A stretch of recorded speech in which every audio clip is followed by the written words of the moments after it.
परशुराम जी पिता के पैरों में झुक गए और परशुराम जी ने कहा, पूज्य पिता, अगर आप मेरे धर्म और मेरी पितृभक्ति से प्रसन्न है, आपने मुझे वचन दिया हुआ, उस वचन को पूरा करो। मैंने मां की हत्या की। जय बद्री विशाल, जय बद्री विशाल।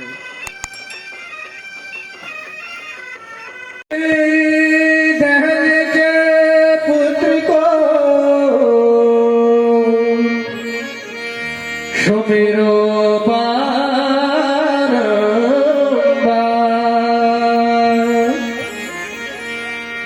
विघ्न कटे संकट मिटे,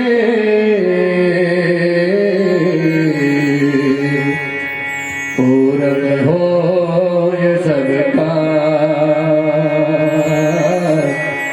पूर्ण हो सबका।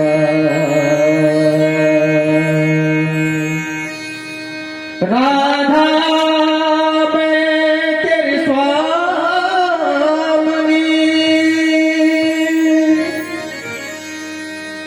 मेरा दे तेरो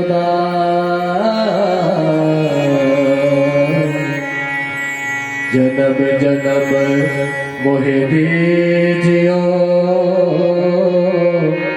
श्री वृंदावन को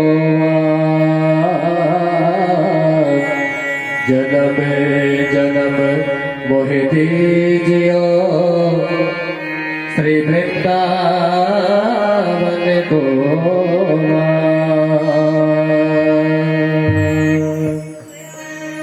बोले श्रीमद् भागवत महापुराण की जय, व्यास जी महाराज की जय, सुखदेव जी महाराज की जय, मित्र देवताओं की जय, सभी आवाहित देवी देवताओं की जय।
सहस्रकोटि युगधारिणे नमः।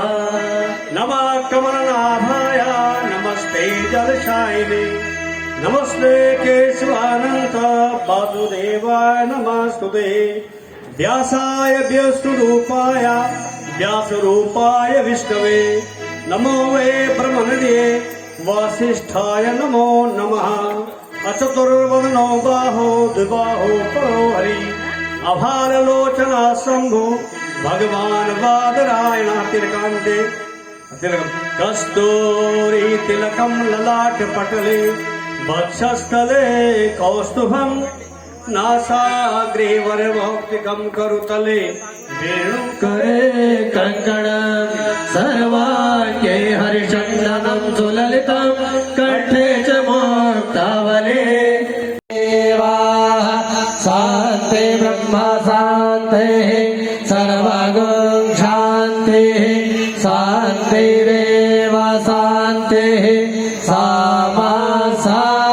तेरे ने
बोल वृंदावन बिहारी लाल की जय। तो ये मीठी मीठी तालियों के साथ सुंदर सभा। बोल वृंदावन बिहारी लाल की जय। हो बिहारी, हो बिहारी, ब्रज में घर मेरा बसा दोगे। नित्यं ध्यायन्ति योगिनां कामदं मोक्षदं चैव। ओंकाराय नमो नमः। शङ्करं शङ्कराचार्यं केशवं बादरायणम् सूत्रभाष्यकृतौ वन्दे भगवतो पुनः पुनः। नारायणं नमस्कृत्य नरं चैव नरोत्तमं देवीं सरस्वतीं व्यासं ततो जयमुदीरये। सच्चिदानन्द वृंदावन बिहारी लाल की जय। श्री अवध बिहारी भगवान की जय। श्री पवन पुत्र हनुमान की जय। श्रीमद् भागवत महापुराण की जय। श्री बद्री विशाल भगवान की जय। जय जय श्री राधे श्याम। जय जय श्री राधे श्याम। जय जय श्री राधे श्याम।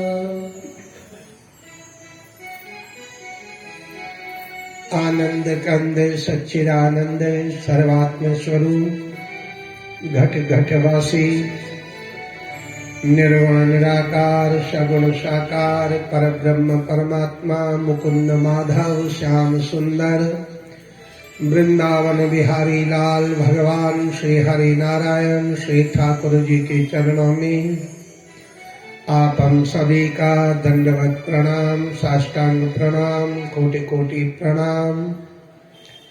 भूत भावन भगवान श्री गौरी शंकर के चरणों में, चंद्रेश्वर महादेव के चरणों में बारंबार प्रणाम।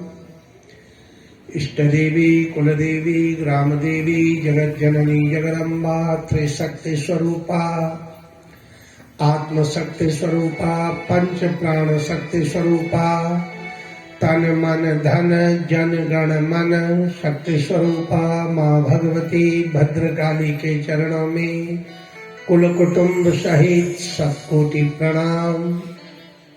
इष्ट देवता को प्रणाम, कुल देवता को प्रणाम, स्थान देवता को प्रणाम, ग्राम देवता को प्रणाम, भूमि के भूम्याल देवता को प्रणाम, पंचनाम देवों को प्रणाम, पंचकुल पितरों को प्रणाम। प्रभु से सभी के उद्धार की प्रार्थना, सभी के कल्याण की कामना भगवान श्री हरि नारायण के चरणों में विनम्र वंदना।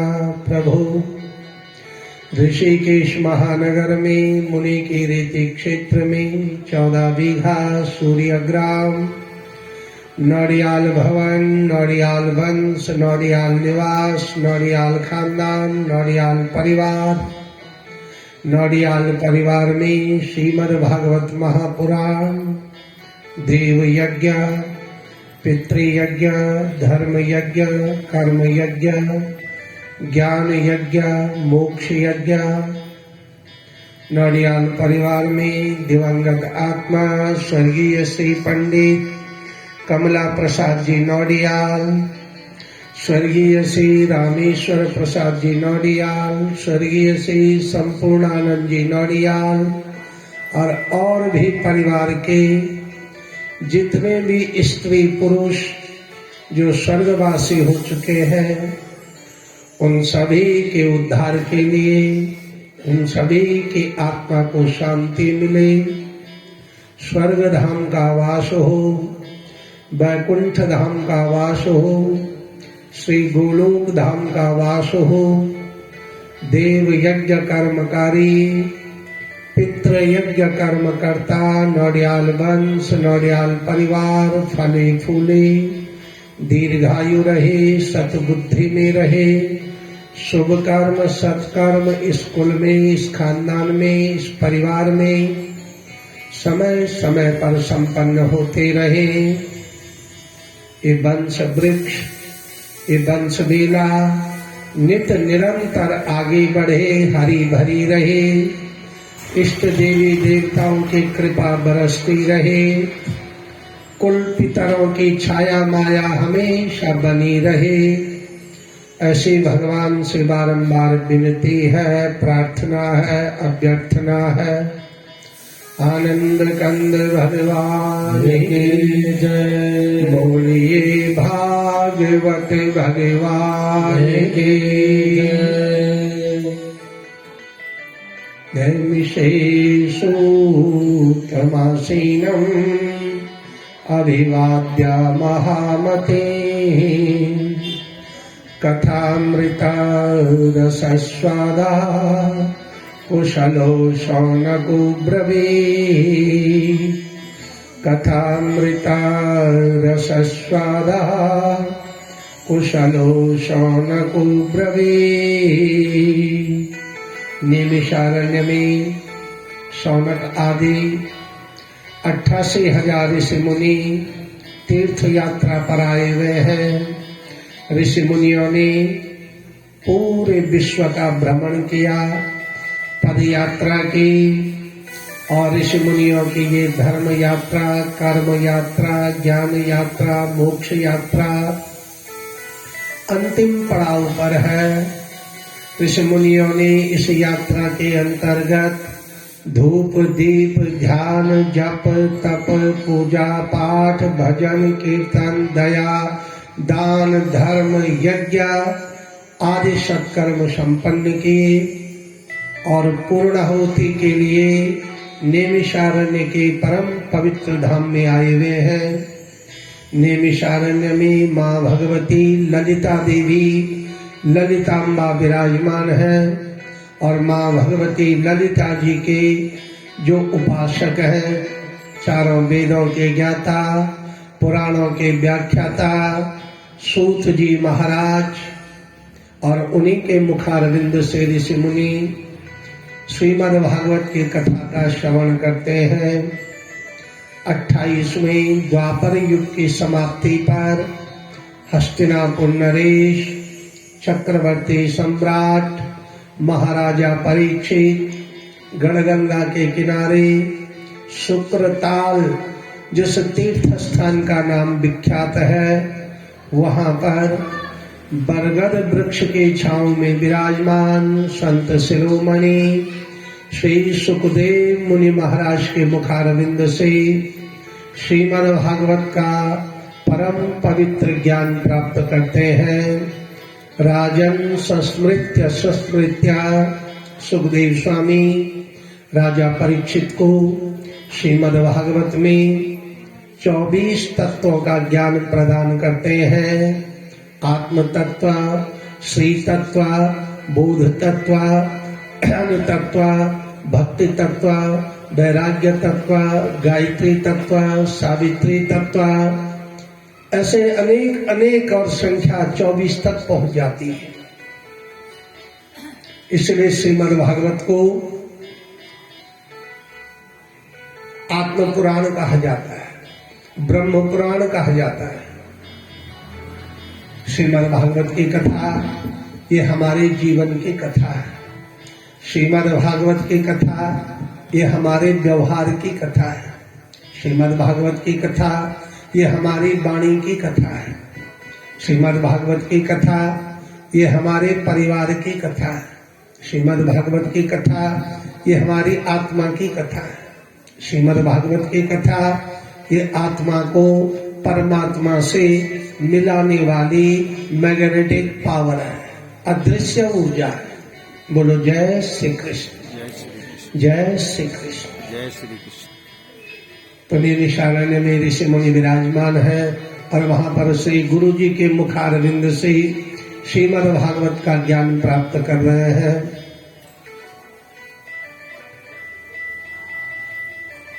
सूत जी महाराज 88,000 ऋषि मुनियों को भीष्म पितामह की मुक्ति का वर्णन सुनाते हैं।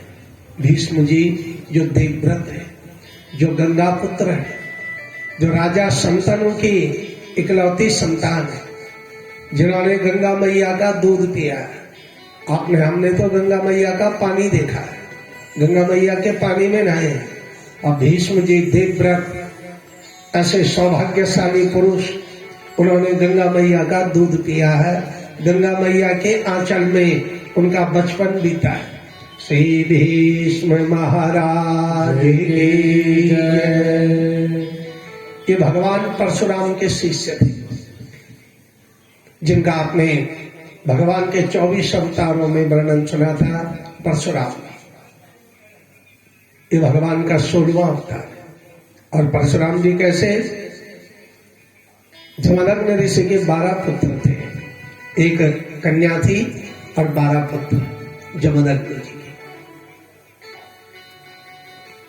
और कैसे तपस्वी थे परशुराम जी। परशुराम जी के और भी भाई थे, लेकिन किसी का नाम आगे नहीं बढ़ पाया।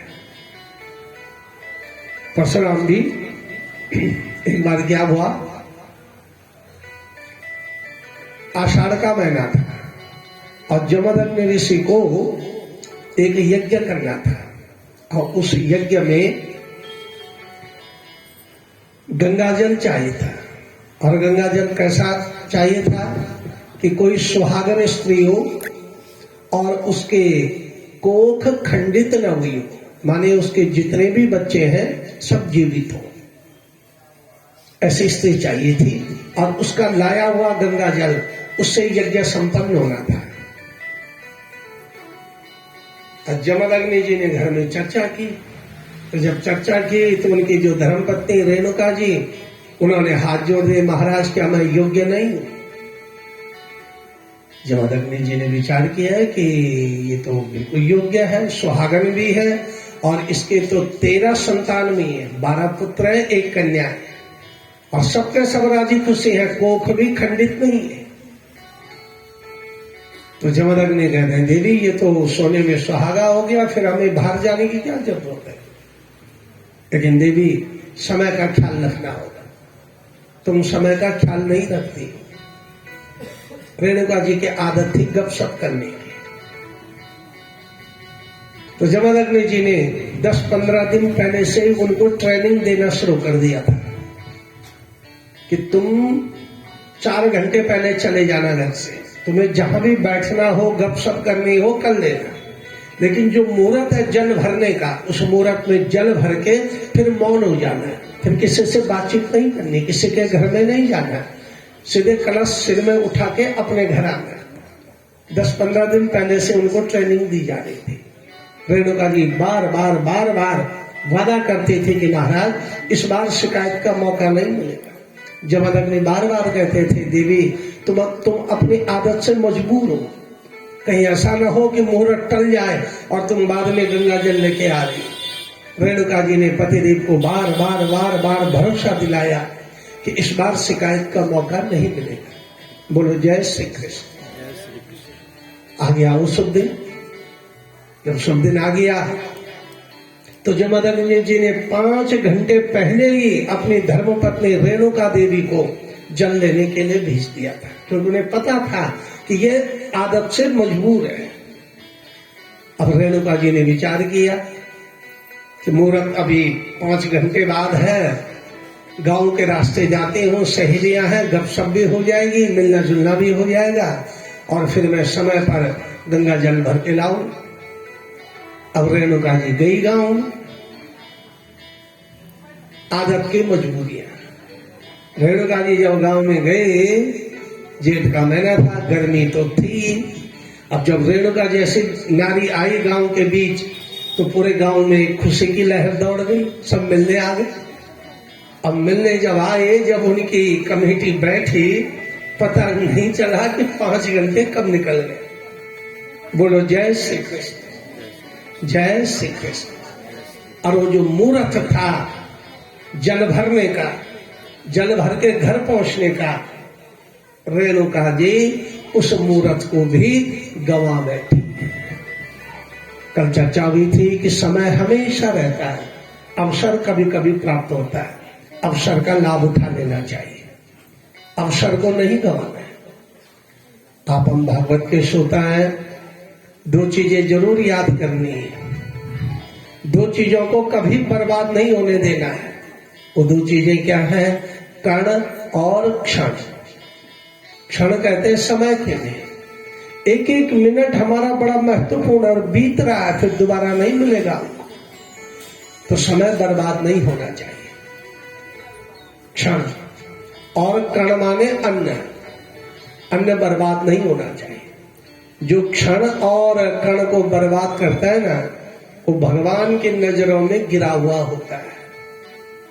वो चाहे कितना पूजा पाठ करे, कितने मंदिरों में जाए, कितनी तीर्थ यात्रा करे, अगर वो समय को बर्बाद करता है, अन्न को बर्बाद करता है, तो भगवान की नजरों में वो दुष्कर्मी है। विनाशाया च दुष्कृता।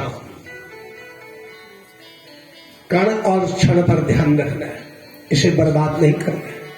माता रेणुका जी 5 घंटे पहले चली गई थी और फिर भी समय पर नहीं पहुंच पाई। रेणुका जी वो 5 घंटे क्या, वहां तो 6 घंटे हो गए। भूल गई, गपशप में जब बैठी भूल गई कि आज मुझे समय पर जाना था।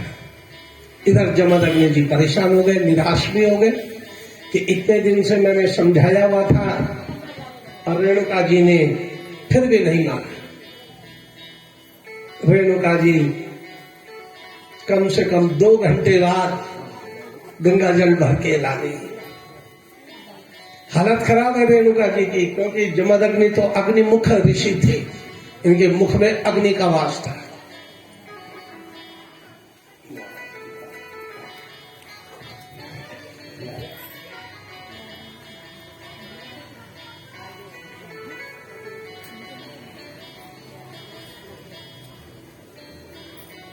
अग्निमुख ब्राह्मण जमदग्नि। रेणुका जी 1-1.5-2 घंटे बाद आ रही हैं। 1-1.5-2 घंटे बाद रेणुका जी कलश लेके आ रही हैं, लेकिन चेहरे की हवाइयां उड़ी हुई हैं, क्योंकि देर हो गई थी। रेणुका जी का डर के मारे बुरा हाल है कि आज तो न जाने क्या होगा। रेणुका जी जैसे घर में पहुंची तो जमदग्नि जी की आंखें तो कपाल में चढ़ी हुई थी। आ गई, अब आना तो था ही घर में, पूरा शरीर कांप रहा था डर के मारे। खैर रेणुका जी ने जल के कलश को यथास्थान रखा और जमदग्नि मुनि को प्रणाम किया, दंडवत प्रणाम किया, क्षमा याचना की, महाराज भूल हो गई, महाराज क्षमा करो, भूल हो गई, अधम नारी हूं, कहीं बहाने बना दी। जमदग्नि जी ने उनको कुछ नहीं कहा। जमदग्नि जी ने अपने 12 पुत्र बुला दिए। एक साथ 12 बेटों को बुला दिया। 12 पुत्र आए और जमदग्नि जी ने सबसे बड़े पुत्र को कहा, पुत्र ये कौन है? रेणुका जी सामने खड़ी थी। बड़े बेटे ने रेणुका जी को देखा, पिताजी को देखा। माँ का डर के मारे बुरा हाल हो रहा था। पिताजी गुस्से से कांप रहे थे, आंखों से अंगारे बरस रहे थे। बड़े पुत्र ने देखा कि आज कुछ न कुछ अनहोनी हो जाएगी। पिताजी को भी देखा, माँ को भी देखा। बड़े पुत्र ने हाथ जोड़े, कहा, पूज्य पिता, ये मेरी परम प्रिय माँ का, जा इसके पैरों में बैठ जा। बड़ा बैठ गया। माँ को भी थोड़ा सहारा हो गया कि बड़ा बेटा आ गया। अब जमदग्नि जी ने दूसरे को कहा, पुत्र ये कौन है? रेणुका जी के लिए। दूसरे वाले ने भी देखा कि बड़े भाई ने जो का नकल करके बोल देता हूं, उसने भी वही शब्द दोहराए, ये हमारी परम प्रिय माँ है। कचा तू भी वही बैठ जा। तीसरे को बुलाया। तीसरे ने देखा 2 अगर वहां बैठ गए माँ के पास तो मैं भी इन्हीं की नकल करता हूं। तीसरे ने भी वही शब्द दोहराए। चौथे को बुलाया। जमदग्नि ने एक ही वाक्य पूछा, पुत्र ये कौन है?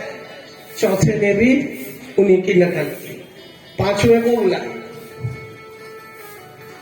एक एक करके जमदग्नि जी ने अपने 11 पुत्रों को बुलाया और 11 के 11 उसी बात को बोल बैठे। बोलो जय श्री कृष्ण।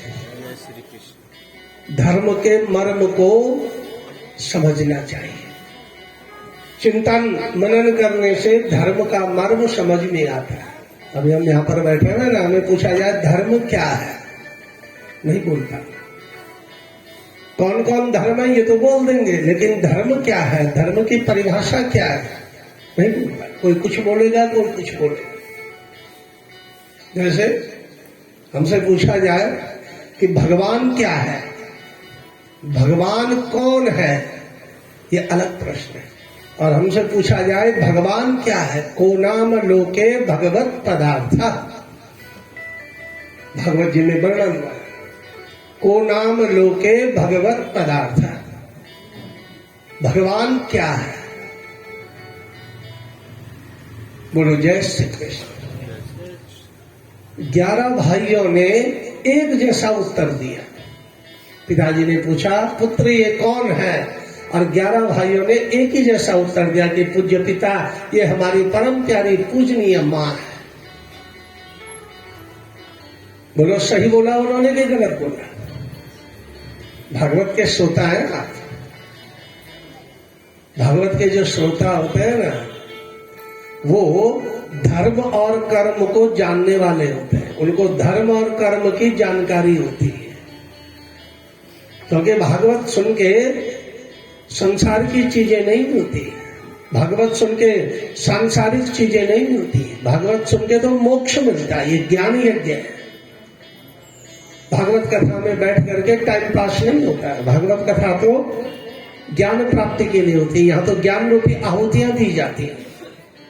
और जब ज्ञान प्राप्त हो जाता है ना, फिर हमें आत्मा के दर्शन हो जाता है। ज्ञानेना आत्मनि पश्यति, ज्ञान के द्वारा आत्मा को देखा जाता है। जब तक ज्ञान नहीं हुआ तब तक हम शरीर को जानते हैं, शरीर को देखते हैं। तब तक हम शरीर को देखते हैं, शरीर का ज्ञान हो जाता है, आत्मा का नहीं होता है। आत्मा का ज्ञान तब होता है जब हमें अंदर से ज्ञान की प्राप्ति होती। ज्ञान चक्षु, ये आंखें बंद हो जाती, अंदर की आंखें खुल जाती, तब आत्मा का दर्शन होता है। 11 पुत्रों ने एक ही जवाब दिया कि पूज्य पिता, ये हमारी परम पूज्य माँ है। तो बोलो जवाब सही है कि नहीं? सही है ना? माँ ही तो थी, पूछा ही था पिताजी ने कि पुत्र ये कौन है? और 11 भाइयों ने एक ही बात बोली कि ये हमारी परम पूज्य माँ है। अब आया नंबर परशुराम जी का। परशुराम जी आए तो 11 भाई भी यही सोच रहे थे कि ये भी यही बोलेगा, जो हमने बोला। परशुराम जी को भी वही पूछा पिता ने, पुत्र परशुराम ये कौन है? परशुराम जी ने माँ को भी देखा, 11 भाइयों को भी देखा। माँ को चारों तरफ से घेरा हुआ था 11 भाइयों ने। पिताजी क्रोध में थे, परशुराम जी को स्थिति सारी मालूम थी। परशुराम जी ने पिताजी को भी देखा। जमदग्नि ऋषि ने फिर पुकारा, परशुराम ये कौन है? अब परशुराम जी का उत्तर सुनो। 11 भाइयों ने तो एक ही बात बोली कि हमारी परम प्रिय पूजनीय मां है। परशुराम जी ने उत्तर दिया, पूज्य पिता, ये महर्षि जमदग्नि की परम प्रिय धर्म पत्नी है। अब बोलो किसका जवाब सही है? 11 भाइयों का जवाब सही है या परशुराम जी का जवाब सही है? धर्मो रक्षति रक्षिता, धर्मेणा हन्यते व्याधि, धर्मेणा हन्यते ग्रहाः, धर्मेणा हन्यते शत्रु, यतो धर्मस्ततो जयः। धर्म का मर्म समझना चाहिए। 11 भाइयों ने कहा ये हमारी परम पूज्य मां है, और परशुराम जी ने ये जवाब नहीं दिया। परशुराम जी ने कहा, पूज्य पिता, ये महर्षि जमदग्नि की धर्म पत्नी है। अब बोलो जवाब किसका सही है, परशुराम जी का या 11 भाइयों का? तो केवल अगर हल्के दिमाग से देखेंगे ना, डुबकी नहीं लगाई सत्संग में, तो 11 भाइयों की बात सही नजर आती। लेकिन धर्म सम्मत बात परशुराम जी की है। मां बाद में बनी, पहले पिताजी की पत्नी है वो। मां तभी तो बनी हमारी जब पिताजी की शादी हुई। तो पहले पिताजी ने पूछा था ये तुम्हारी क्या है, ऐसा नहीं बोला था। का पुत्र ये कौन है? 11 ने कहा हमारी मां है, और परशुराम जी का जवाब था कि पूज्य पिता, ये महर्षि जमदग्नि की धर्म पत्नी है। धर्म सम्मत जवाब था। और जमदग्नि ने तत्काल कहा, पुत्र, धर्म पत्नी का धर्म क्या होता है? परशुराम जी ने कहा, पति की आज्ञा का पालन करना। और जमदग्नि ऋषि ने कहा, जो धर्म पत्नी पति की आज्ञा का पालन न करे, बार बार समझाने पर भी उल्लंघन करे, उसे कौन सा दंड दिया जाना चाहिए? और परशुराम जी ने कहा, मृत्यु दंड। का पुत्र फिर देर किस बात की? और परशुराम जी ने उठाई अपनी कुल्हाड़ी, मां की गर्दन काटी और पिताजी के चरणों में गिरा दी। बोलो जय श्री कृष्ण। ये कृष्ण की कथा है, ये कर्म सन्यासी की कथा है, ये योगेश्वर की कथा है। बोलो परशुराम जी ने अच्छा काम किया कि गंदा काम किया? भागवत के श्रोता हैं आप? पक्ष विपक्ष नहीं, निष्पक्ष होकर निर्णय होना चाहिए। पक्ष विपक्ष नहीं, निष्पक्ष हो। परशुराम जी ने अच्छा काम किया कि बुरा काम किया? ताकपड़े बोलदन कबलाट।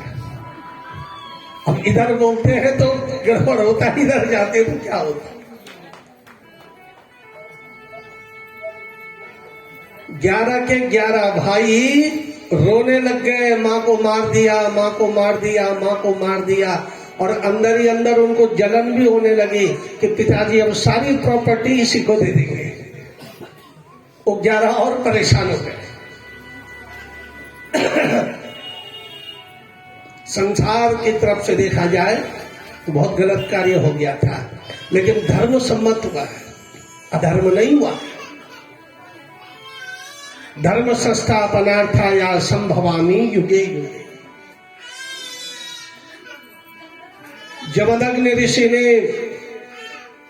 बाहें फैला करके परशुराम जी का आलिंगन किया, अपने सीने से लगाया। जमदग्नि ऋषि की आंखों से अश्रुपात होने लगा और जमदग्नि ऋषि कहने लगे, आज मुझे महसूस हो रहा है कि मैं किसी पुत्र का पिता हूं। मेरे 13 बच्चे हैं, लेकिन पुत्र के गुण एक ही पर आए, पुत्रत्व एक ही के अंदर है। पुत्र परशुराम, मैं तुम्हारी पितृभक्ति से, तुम्हारे धर्म ज्ञान से गदगद हूं। बोलो पुत्र, वरदान मांग, जो मांगोगे आज तुम्हें वही मिलेगा। और परशुराम जी ने हाथ जोड़े, कहा मुझे वचन दो पिता, जो मैं मांगूंगा आप इनकार नहीं करोगे। और जमदग्नि जी ने झट से वचन दे दिया, और जैसे वचन मिला 11 भाइयों का बुरा हाल हो गया। अब ये बोलता कि सब कुछ मुझको दे दो, क्योंकि जमदग्नि तो बहुत बड़े संपन्न ऋषि थे। 11 भाइयों का बुरा हाल हो रहा है। उसी माँ का बनाया हुआ भात खाया, उसी पिता की कमाई खाई, उसी पतीली की दाल सब्जी खाई, लेकिन बुद्धि अलग है। उसी माँ का दूध पिया हुआ था। धर्मो रक्षति रक्षित। 11 भाई थर-थर कांप रहे, क्या जमदग्नि सब कुछ इसी को दे देंगे? ये बोलेगा पिताजी सब कुछ मुझको दो।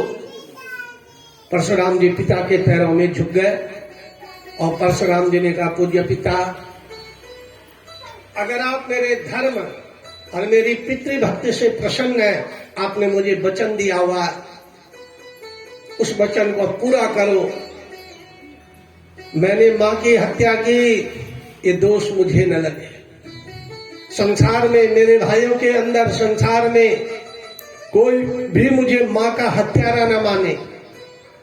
जमदग्नि ध्यान से देख रहे हैं, और कहा पूज्य पिता, मेरी मां का ये कटा हुआ जो सिर है, ये पुनः इनके शरीर पर जुड़ जाए और मेरी मां को जीवन दान मिल जाए। तथास्तु हुआ।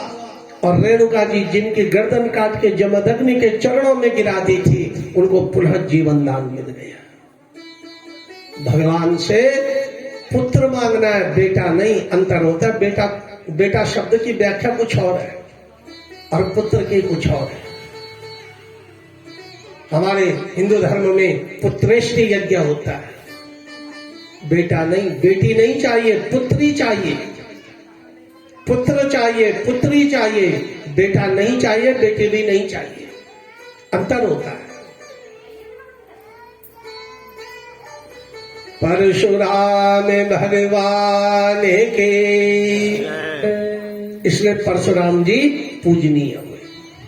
जिसे धर्म का ज्ञान होता है, जिसे कर्म का ज्ञान होता है, जिसे सिद्धांत का ज्ञान होता है, जिसे व्यवहार का ज्ञान होता है, स्वार्थ नहीं, लोभ नहीं, लालच नहीं। परशुराम जी ने पिता की संपत्ति से एक तिनका तक नहीं दिया था। इसलिए आज परशुराम जी की पूजा होती है। वैशाख का महीना आता है, शुक्ल पक्ष आता है, तृतीया तिथि जिसे अक्षया तीज कहते हैं, ये परशुराम जी का बर्थडे है।